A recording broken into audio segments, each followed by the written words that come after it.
Assalamualaikum warahmatullahi wabarakatuh. Apa kabar semua? Saya harap baik-baik saja. Kali ini masih di tema 6 kita akan berbicara bagaimana interaksi manusia. Fokus kita kali ini kita akan berbicara tentang bagaimana dampak positif ya yang terjadi karena adanya interaksi manusia dengan alam. Nah, ini sekedar mengulang ya bahwa lingkungan alam ya benda mati dan makhluk hidup termasuk manusia di dalamnya itu saling mempengaruhi satu dan yang lainnya. Apabila kita memberikan perlakuan yang baik, maka alam akan memberikan kebaikan pula. Begitupun sebaliknya. Contohnya seperti ini. Ya, jika alam dirusak, maka manusia juga akan merasakan akibatnya. Bisa terjadi bencana alam, ya, misalkan kekeringan, banjir, longsor dan lain sebagainya. Nah, di sini saya akan mengangkat 3 ya, interaksi manusia dengan alam yang sering terjadi khususnya di Indonesia dan apa nanti efeknya. Kita lihat selanjutnya sebagai berikut. Ketika manusia sudah tidak peduli dengan alam, ya misalkan dengan membuang sampah sembarangan, ya, ada yang buangnya di pinggir jalan, di sungai, ya bahkan di gambar yang bawah ini orang dengan santainya membuang sampah di depan petugas kebersihan.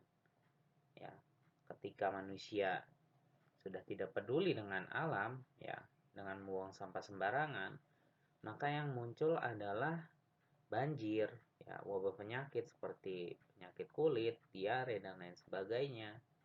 Ya, hilangnya harta benda karena banjir tersebut dan lumpuhnya perekonomian. Ya, karena yang biasanya jualan karena banjir tidak bisa jualan dan lain sebagainya. Nah, ya, sungguh sangat disayangkan kita sebagai manusia, ya, makhluk yang memiliki akal, yang memiliki pikiran, kenapa masih suka membuang sampah sembarangan. Padahal kita bisa menciptakan ya lingkungan alam yang lebih baik dengan tidak membuang sampah sembarangan. Selanjutnya, ya, ketika terjadi penembangan hutan secara berlebih, ya, banyak di Indonesia ya hutan semua digunduli tanpa ditanam kembali sehingga menjadi tanahnya gersang.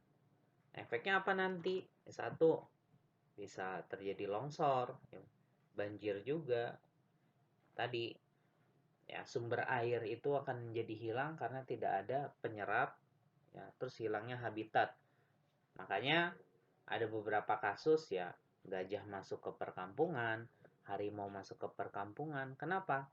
Karena rumahnya ya, hutannya sudah dibutaki, ya, sudah digunduli, sehingga mereka mau cari makan di mana? Ya, karena adanya perkampungan ya mereka cari makannya di perkampungan. Selanjutnya yang terakhir, ya, yang paling sering, ya, sudah bahkan mungkin di beberapa orang dikatakan sebagai budaya, ya, karena sudah terbiasa membakar plastik atau membakar sampah, ya, entah sampah organik maupun non-organik. Akibatnya apa? Ya, terjadi gangguan pernafasan, ya, khususnya pada anak kecil, bayi dan balita ini sangat berbahaya ya apabila menghirup asap yang keluar dari hasil pembakaran. Kenapa? Di sini ada beberapa racun-racun yang langsung akan merusak organ-organ tubuh manusia. Selanjutnya ada kebakaran, ya. Ada beberapa kasus karena membakar sampah dan tidak dipantau akhirnya menyebabkan kebakaran di sekitarnya. Yang pastinya akan menyebabkan polusi. Ya, menyebabkan polusi. Kenapa? Asap ya yang terlihat putih itu ketika kalian hirup pasti terasa tidak enak kan? Ya, badan kalian secara tidak langsung memberitahukan jangan dihirup. Nah, bayangkan ketika kita hirup tiap hari meskipun tidak lama, pasti nanti akan ya terkumpul dalam tubuh kita. Selanjutnya, ya dari segi sosialnya pasti akan mengganggu tetangga-tetangga yang lain. Ya mungkin ada teman kita atau tetangga kita yang sedang ngobrol, ya terkena asapnya. Bayangkan, ya pasti mereka akan merasa kesel atau sebel. Nah, gitu. Ya, ya manusia dan alam saling mempengaruhi. Baik atau buruknya sama-sama ditanggung oleh mereka. Namun, manusia memiliki kewajiban untuk menjaga keseimbangan agar alam tetap terjaga. Nah, di video selanjutnya kita akan pelajari tentang bagaimana solusinya agar alam dan manusia tidak sama-sama rusak. Terima kasih. Kurangnya saya maaf. Semoga bermanfaat. Assalamualaikum warahmatullahi wabarakatuh.